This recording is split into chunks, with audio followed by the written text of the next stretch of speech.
speak for themselves, or is there more to leadership success than just that?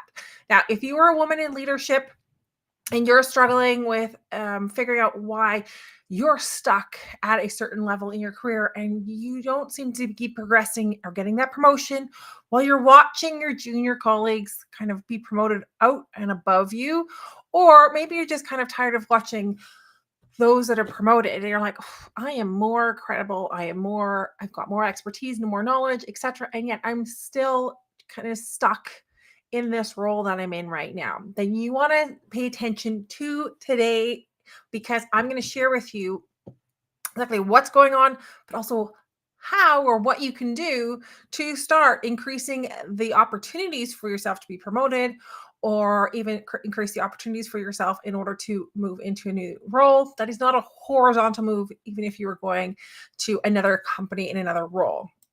So let's dig into this today. Before we dig in, just a big announcement. I am hosting a free masterclass next week all about elevating your executive presence, on how you can become the leader everyone seeks out without having to work harder. If you want the details to that, you can DM me executive, or you can just visit the website or click the link to register. It's either up top or at the bottom, depending on where you're watching this, and grab your spot next week. It is a live 90-minute masterclass. I'm going to be teaching stuff that I've only ever taught within my leadership accelerator programs. So this is definitely where you want to be next week to get yourself set up for a great 2024. Okay, so let's dive into this today. So there's a lot, I've heard this a lot from different clients, of like, you know what, my results and my work is excellent.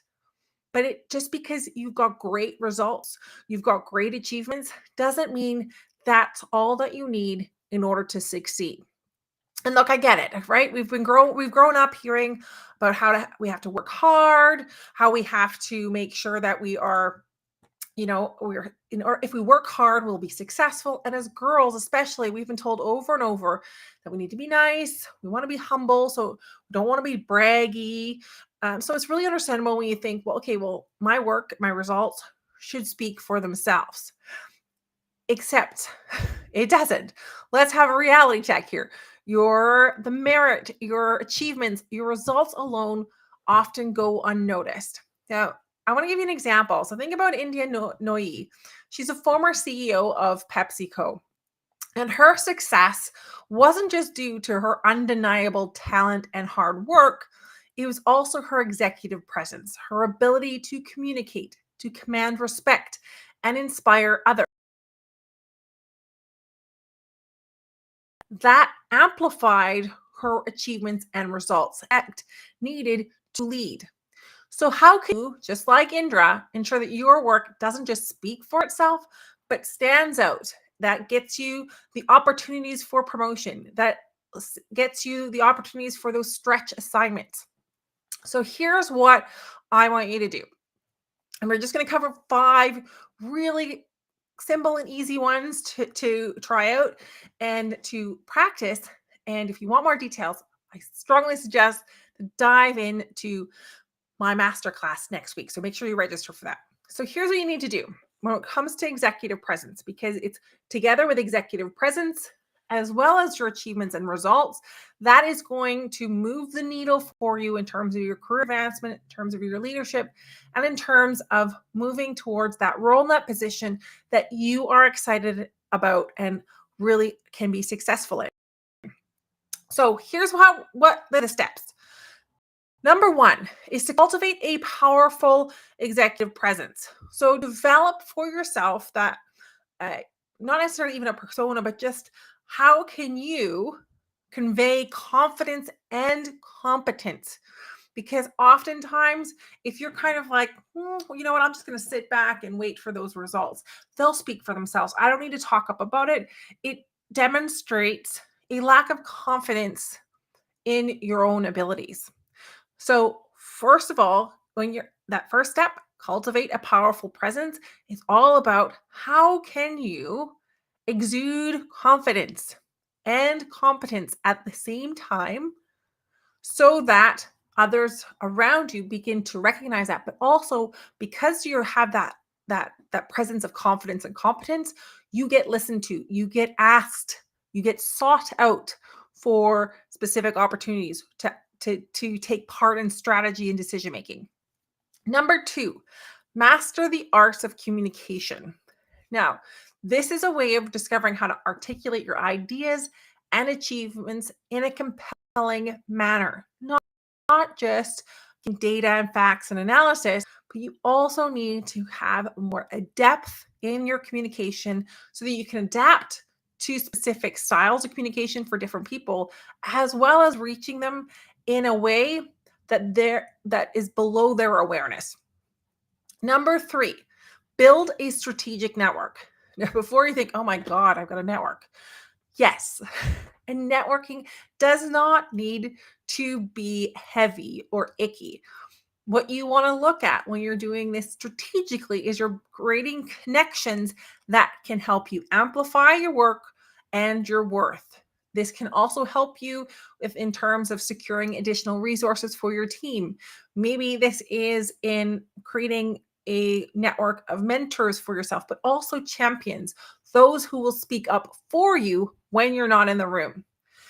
Number 4, exhibit leadership qualities. So what does that look like? Well, that looks like taking initiative. Now, most of the women that I work with are all very proactive. They take initiative, and you want to bring that more to the forefront, that other people see this as well, and not that you're kind of in the background.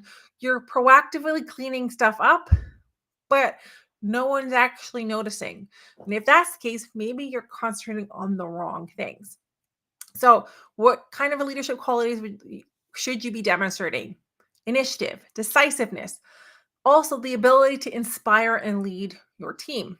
And number 5, seek out visible projects. So rather than shying away from a project that you think, oh my God, like, oh, there's going to be some really key stakeholders or some big leaders of the organization that are going to be involved in that, or that are going to be wanting updates, or you think, oh, and I've had this, I will be honest.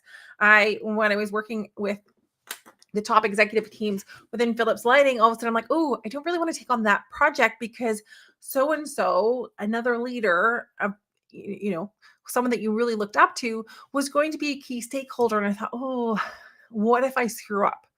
But here's the thing, when you don't step up and take those visible projects, you get this kind of stay that wallflower, invisible talent that really needs to be discovered. So take on the roles and the projects that allow you to showcase your leadership skills, your competence, as well as creating and building on that leadership presence for yourself.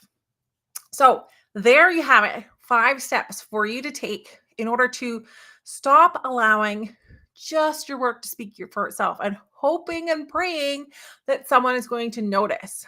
So I have a question for you right now. As we're going through this, as you're looking at that, what is it? What are you going to do? Are you going to stay in this cycle of hoping and praying that someone is going to be able to notice and see all of this amazingly hard work, all of those results that and those achievements that you have created, and hope that's enough to advance your career, to get promoted? Or is it time to start massaging and start elevating your own executive presence so that you get to be recognized more often, so that you get tapped for those stretch assignments, so that you're top of mind when it comes to that next leadership role that opens up? Because we all know the further that we advance up the career ladder, the fewer the opportunities that are available. So just waiting for your hard work and hoping that your hard work is going to be enough in order to be able to have the opportunity or be asked to take on one of those more select, those few positions that are open, is really what's getting in the way of your career advancement. So let's up level, let's elevate your executive presence today by doing those 5 things I've just shared. So if you're watching this in the replay, just rewind back to about minute 3 or 4, and you can find the 5 steps of what to do. Now, if you're ready to do that right now, you don't want to wait for that masterclass that is going to be happening next week, then you can always DM me audit and we can talk. We can have it cover a 30-minute leadership audit, completely complimentary, where I walk you through different elements of leadership as well as executive presence to see where it is that you can improve and strengthen. What can you take that's already working really well and increase that or strengthen that in order to create that career momentum, that promotion, or leading more effectively or more easily in your role. So, 2 actions essentially if you've been watching this so far. 1, grab a spot in that masterclass that's going to be happening next week, and you should be able to find the link either below or above or on the side depending on the platform you're watching this from as well, or DM me executive and I will make sure you get the link as well, or DM me audit and you can grab a spot on for a 30-minute leadership audit. It's completely complimentary, but those spots are very, very limited in the next couple weeks. So if you're wanting one of those very limited spots, then make sure you DM me audit today and I will get you in there. Thanks so much for listening, and I will talk to you again later this week.